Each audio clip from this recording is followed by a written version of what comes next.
My name is Dominique. No, not Wilkins. As nice as that would be, it's Willis actually, like as in Willis Reed. Yeah, Dominique Willis. I was named after the great Dominique Wilkins himself, ironically, because I'm 21 years young and basketball has been my life ever since I knew what it was. I'd say I've been watching basketball since I was about in the third grade. That was way back when I was a T-Mac fan because I was living in Orlando, Florida at the time. I didn't actually start playing basketball consistently until I was around the 7th grade, and that was after my family moved us to New York, and that's when I became a Knicks fan. That's also when I'd say I became an NBA super fan. I guess you could kind of say these courts raised me because that's where I began the dream that I could make it to the league one day and have my idols turn into my rivals.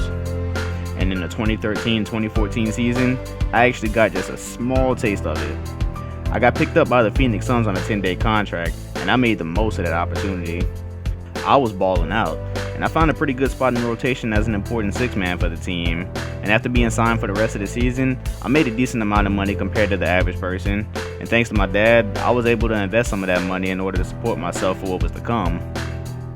That summer, we got the news about this crazy sports medicine that was going to help a lot of old talent return to the league. And at first, I got happy as hell because it was just mind-blowing to think I was actually going to be on the floor with these legends like Dr. J, Clyde Drexler, Michael Jordan. And that lasted all of about 10 minutes. Then I realized it was pretty shitty luck on my part, actually. Basically, the way it went was, it was like inflation for basketball players, if that makes any sense. In other words, it took a lot more talent for a player to fill the same roles that have always existed in the NBA. So a player like, say, Eric Bledsoe, he wasn't considered a starter in the league anymore. In my situation, Steve Nash signed a deal to return to Phoenix, which meant our starting point guard became the sixth man. Nash became the starting point guard, and I was basically out of a job. Oh, and I wasn't the only one this happened to either. This phenom kicked a lot of people out of the league because they just weren't good enough to make the cut. I mean, how the hell are we supposed to make it when the team's 10th best player is George Hill? So yeah, my 15 minutes of fame was basically up. But I'm not gonna lie, it was pretty cool getting to meet some of my favorite players like D Rose, KD, and I became pretty good friends with a couple of these dudes too. We still ball from time to time in the summer.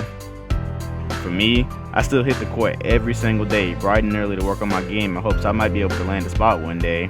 But realistically, that's kinda far-fetched. So for now, I got a job as an analyst working for TBBN, or the Basketball Network, because ex-ball players always have a spot on TV, especially for a startup company like this one.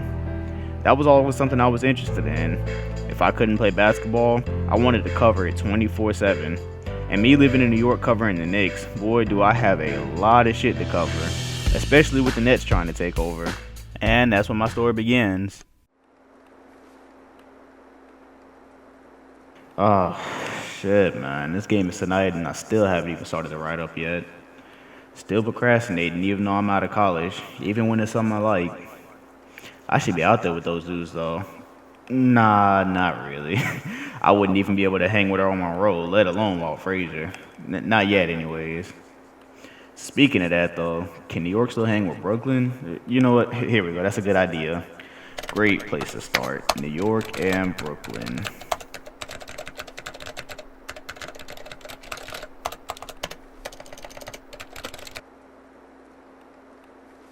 The basketball climate in New York is pretty divided these days.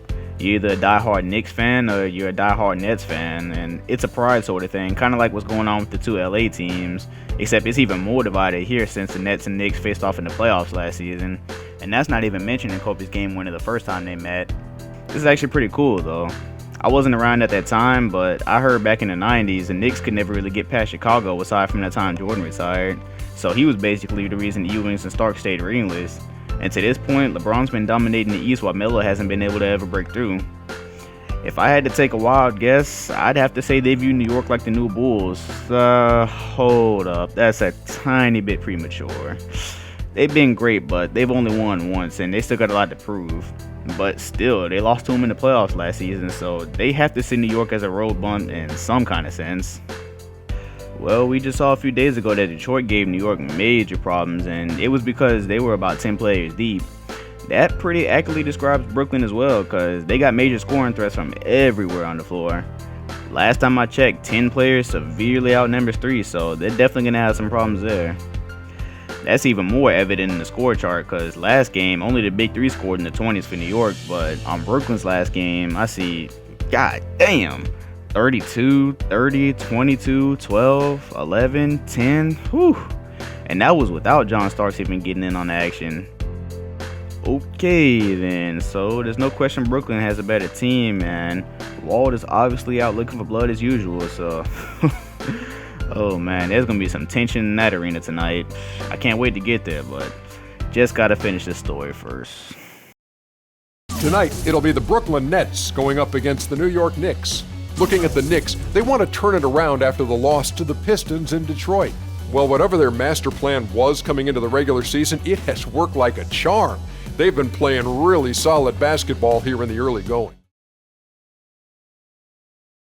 What's up, 2K fans? Mr. NBA 2K Highlights on the mic, and welcome to Knicks and Nets. Now, this is one for the fans who have been rocking with me for a long time now. You go back to last season, round one of the playoffs. We had an amazing, 5-game series against the Nets back when Vince Carter was playing with them. But this team is much, much harder, as you saw in the intro. Basically, a bunch of people that were abandoned from the New York Knicks. But this is going to be a kick-ass roster. I'm really excited for the challenge, and if we got to play them in the playoffs this year, it would be a blessing because they are a lot better now.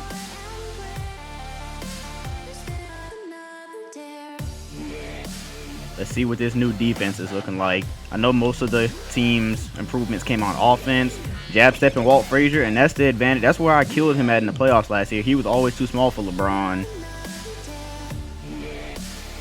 Good block from Dawkins. Seems like I've been dealing with Walt Frazier this entire series. Uh-oh, here we go. Damn, the game just started and we're already making posters. Goes Lucas inside. Another block. That's 2 blocks in about 2 minutes. Here we go. 3-man alley-oop. Ooh, left-handed. I'm liking the start so far. 7-0. Carmelo Anthony turnaround. And, oh, KD almost tipped that in. That would have counted as points for Melo. And, man, we are running this team out of the building. Damn. Did I make a mistake with this roster?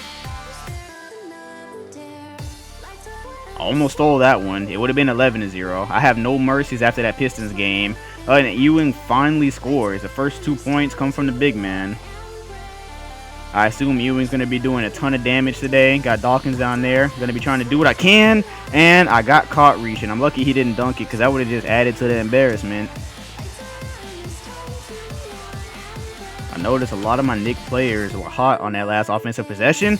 Damn! The spin and the pass. There goes one for the top 10.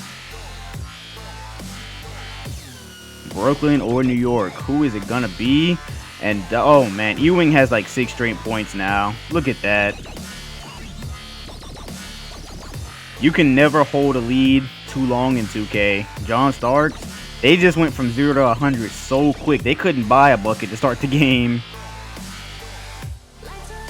13-12, we scored at the right time. And there go to Ewing. Ah, there was nothing I could do right there. I had to try to steal the entry pass because Ewing, he hasn't missed yet, I don't think. 10 points already. This Brooklyn team already clearly better than last year's. They didn't have a presence like Ewing. Look at this. My God. Patrick Ewing adds a really interesting dynamic because he wasn't in the series last year. He was on a team, but he wasn't in a series. And there goes Melo with his first. Actually, that's 3 points right there. Oh. When you have big men that can shoot the long ball, that's a nightmare for me to guard because I already have to guard the post as it is.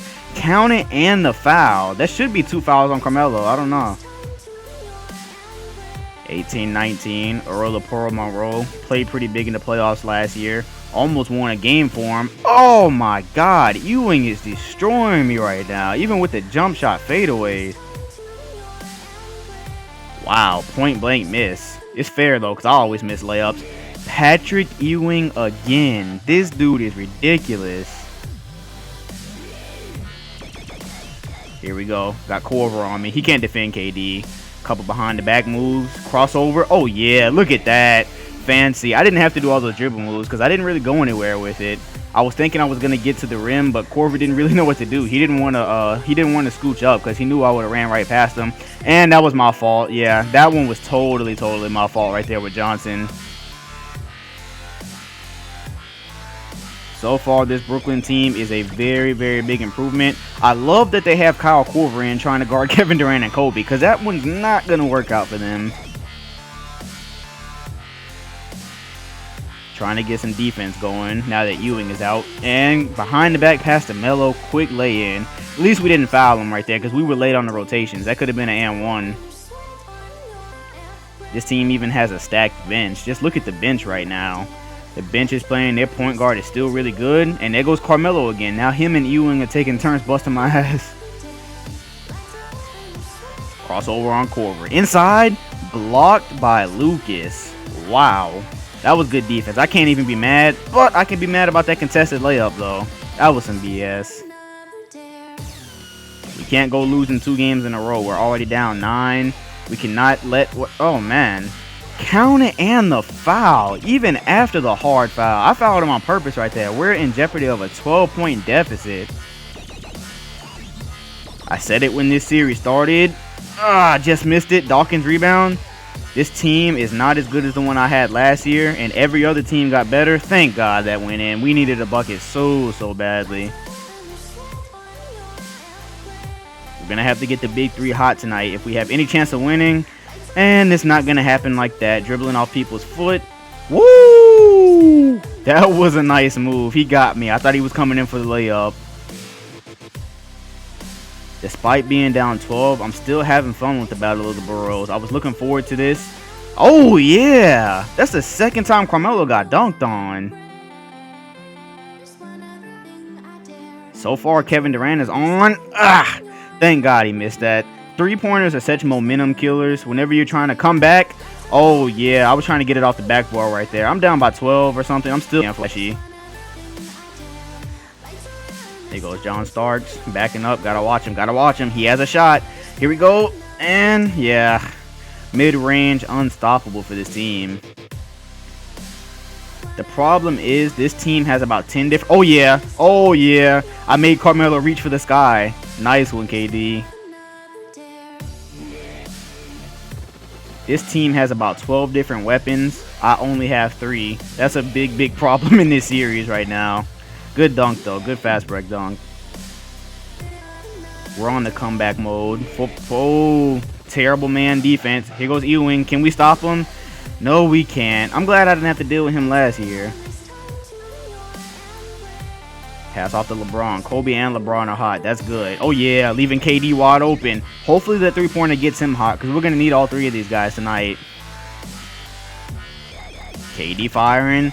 I hate that on this game, every mid-range shot seems to come off the backboard. I don't like the... Oh, he crossed me. Yep, he did it. Here goes Korver. Back to Anthony. Momentum killer. It's alright, though. We came back. Start of the 3rd quarter on full court pressing. And Kobe immediately loses Starks. That's probably going to break down the rest of my defense. Yep, there it is. The one thing the Brooklyn Nets were solely lacking last year was an inside presence. They're not lacking it this year. Oh, I thought that was KevinDurant. Damn it. I thought that was KD at the 3-point line. I let it go too fast. Here's Melo. Can't stop him. I should have tried to block that with LeBron James, though. We've done all this work to come back. The Nets just keep scoring. Very fortunate that Bryant attacking. All the way, dumps it home! Kobe down the middle with authority! That very easily could have been an and one. Wow! What a poster by Kobe Bryant. He is tired of Patrick Ewing shit. Man, that's going to put Ewing... He was on fire, but he's going to be cold the rest of this game just because of this dunk right here. Oh, my God. Patrick Ewing should still feel pretty good about himself because at least I didn't jump over him like I jumped over Parsons last year, right? Oh, that was almost a turnover. That was almost a turnover. There was 2 potential turnovers, and now Kobe's feeling it. Kobe's feeling it. That dunk on Ewing got him going. Sometimes all you need is one highlight play. Even though we're down 9, it can still turn the game around. Uh-oh, they didn't pick up. That was their fault. I had the cheese, but they didn't pick up. Coming back. Oh, was that a blocker? Did he just... I couldn't really tell what happened right there. That was odd. Here we go. Throwing it high. I love having Gerald Green on the team because he can jump higher than everybody else. There's simply nothing you can do. This game has been nothing short of amazing so far. It's challenging. Good foul, Dawkins. There we go. Let Ewing know he can't come in here without paying a price. We're down by 4. Still trying to mount that comeback all game. I'm patrolling with Dawkins, and John Stark steps back and takes a 3. Every time we get within about 4 points, we end up going right back down by about 9 or 10. Spud Webb, look how small he is compared to everybody. Uh-oh, but he's lobbing. That court vision. We're doing okay with what we have. Spud Webb can't shoot threes, but Kobe can. That's a 3. Do not try to give me a 2 for that. Good. That was a 3-pointer. You know they've cheesed with that corner. Still trying to come back. Tyrone Hill. Counter and the foul. That was destined to fail from the minute we had Tyrone Hill guarding Ewing. Spud Webb with the strip. Wow, he a 5'9", 5'7" guy just stripped a 7-footer, and I rewarded him with the alley. Beautiful, beautiful play.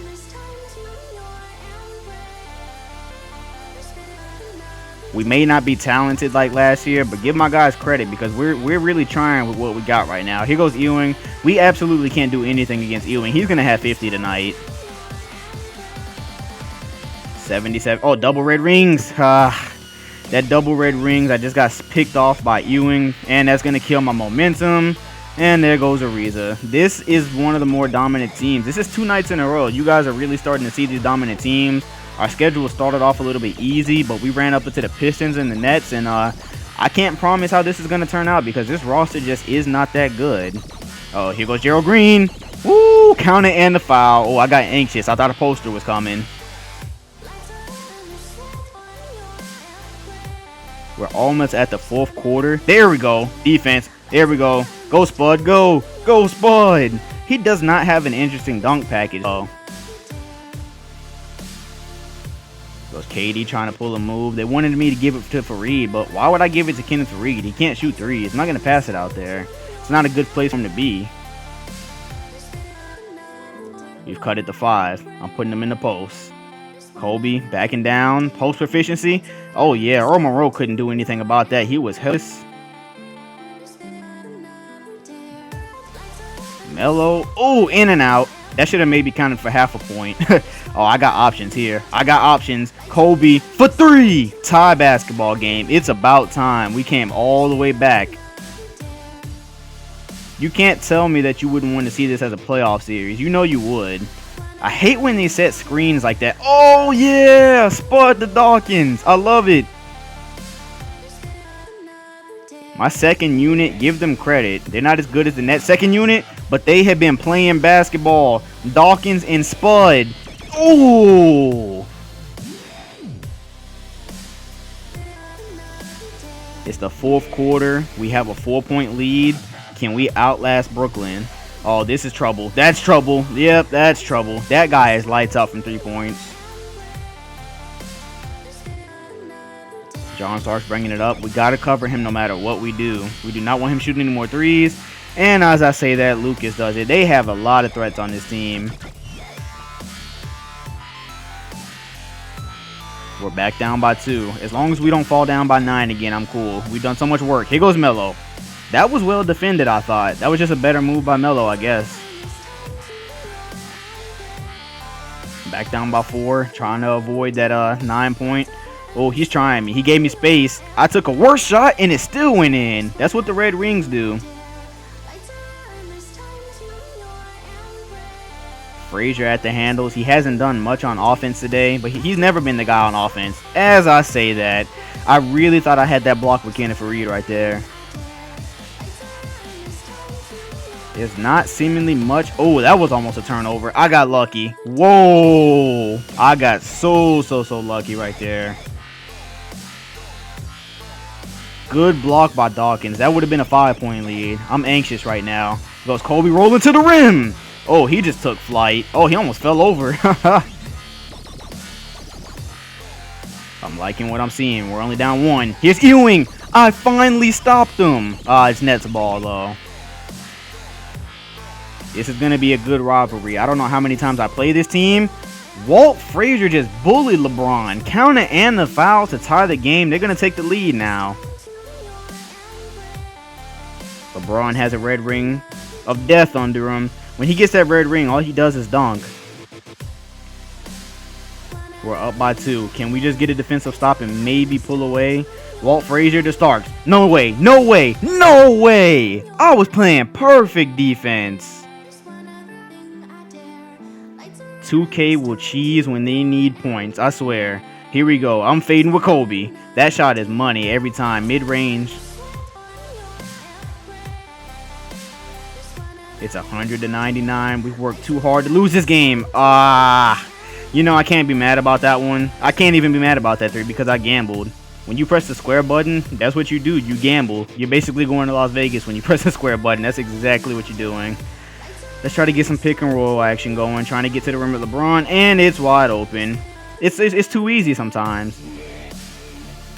Tie game, 2 minutes left. This is where you start to get nervous. Oh, at least he wasn't at the 3-point line. At least it wasn't a 3. This is coming down to the last minute, just like the Knicks and Nets of last season. Here we go! Perfect release from Kobe. That was clutch. Despite LeBron's dominance, Kobe is still our guy in the 4th quarter if I need a last shot. Double red rings of death. Here we go. Oh, they're double teaming, and there goes Kobe dunking it. This one is coming straight down to the wire. They're going at Ewing. Who else would they go to? My whole team has red rings under them. Nope, couldn't get me with the pump fake. Ooh! Oh, Ewing got the rebound. He missed it. My heart just stopped on that Starks 3. He was open. Oh, my heart just stopped. If you notice, I got so quiet because I did not know he was open. Oh. All right, sigh of relief. There's a 6-second difference between the shot clock. I'm going to hold it. I'm going with Kobe. He has a red ring under him. That whole right side of the floor is open. He stopped me. Pass out of the shot. Get off me. Dawkins with the maybe game-winning dunk. That play was beautifully executed. Now there's 7 seconds left. You know Carmelo's there, guy. Terrible defense. That was my fault. Oh, it could have been an and one. That was my fault. That was my fault all the way. Carmelo has to make his free throws now. Will he pull a Clyde Drexler? Probably not. Who am I kidding? In a game like this, New York versus New York. And, okay, just so I don't fall trap to what happened last time, I'm making sure I had a timeout right there. Had to make sure I had a timeout. You saw what happened last game. Really got screwed. And Carmelo made both of them. So now I'm going to take a timeout and not lose the game. 108, 108. You got to get a shot here. Final seconds. Bryant for the win. Bang!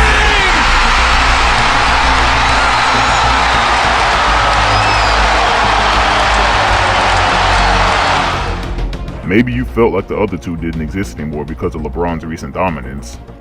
Maybe you thought because Walt Frazier recruited almost all of New York's past stars that Brooklyn was going to take over. Maybe you just forgot who Kobe Bryant was. After a mental lapse that saw the Knicks give away the game to the Pistons, the Knicks responded by winning a game they absolutely knew they had to win, and they did it in style, the same exact way, in the same exact spot that Kobe Bryant had won it in the previous season. Kobe had put his stamp on the Battle of the Boroughs in a huge way by now, and by some accounts, he owned this matchup. Everyone knew of Kobe's competitive spirit, and anytime he felt like someone or something was challenging him for the same thing he wanted, he usually responded in a huge way, and this was definitely the case with the Nets. By now, enough time had passed to reveal something that was pretty obvious from the start. This was a Knicks town, and no matter which players continued to pass through Brooklyn, they were going to play little brother to the Knicks the same way the Clippers always played little brothers to the Lakers, even if they were all ex-Knicks superstars. But something had changed this year. It was almost as if the rivalries of both cities had just a little bit more flair to them than they did the season before. Walt Frazier had gone out of his way to drastically up the talent of the team after being ousted by the Knicks in 5 games, and these players trusted Walt because they'd seen the potential he was able to unlock with Vince Carter. Before playing with Walt, Carter was a very flashy player, but had very little winnings to show for it. After being under Walt's mentorship for a season, he had put up Jordan-like numbers in the first round of the playoffs and was now playing a heavy part in why the Raptors were looking like a team with the potential to be the best in the NBA. This was the element that Carmelo was so in love with, because he mirrored Vince pound for pound, a superstar player with absolutely no winnings, and add to the fact that he was playing at home again and it was the perfect situation for him. But something very interesting had happened with this team. Patrick Ewing had come on board as well after being unable to deliver a title to New York in his 15 seasons there. He was now the co-captain of the team, and it was a simple trade-off between him and Frazier. Frazier had accomplished what Ewing had failed to do in winning a championship with the Knicks, so while Walt would lead with experience, Ewing would physically dominate opposing teams as he had done with the Knicks early on in this game. This was their biggest advantage, because there were players who could stop Walt such as LeBron, but very few teams had the definite answers for Ewing. This captain's tandem was the perfect mix of brains and talent. So it was very well understood by all that watched that this wasn't going to be a one and done deal throughout the regular season as it was last year, because the rivalry had clearly cranked up in the competitive category. Tons of New York legacy was involved, and the names worn across their chests were something the players took an immense amount of pride in. Although the Knicks had escaped this game by the hair on their chins, there was still the glaring issue from last game. Again, only 3 players had broken double digits, and while they did receive a decent amount of contribution from other players, the only difference between this game and the one in Detroit seemed to be that the Knicks came out on top this time. Had New York had lost, which they were on the verge of doing for most of the game, it would have been the second loss attributed to minor contributions from their supporting cast. But again, that problem will be swept under the rug for now, as Kobe's picture would be hoisted around the city of New York for days to come. And for the Nets players, they were just going to have to deal with the fact that this was a Knicks town for now. And although they were the Knicks players in the past, nobody cared to remember that at this point in time. And if they didn't like it, they were going to have to do something about it when it counted.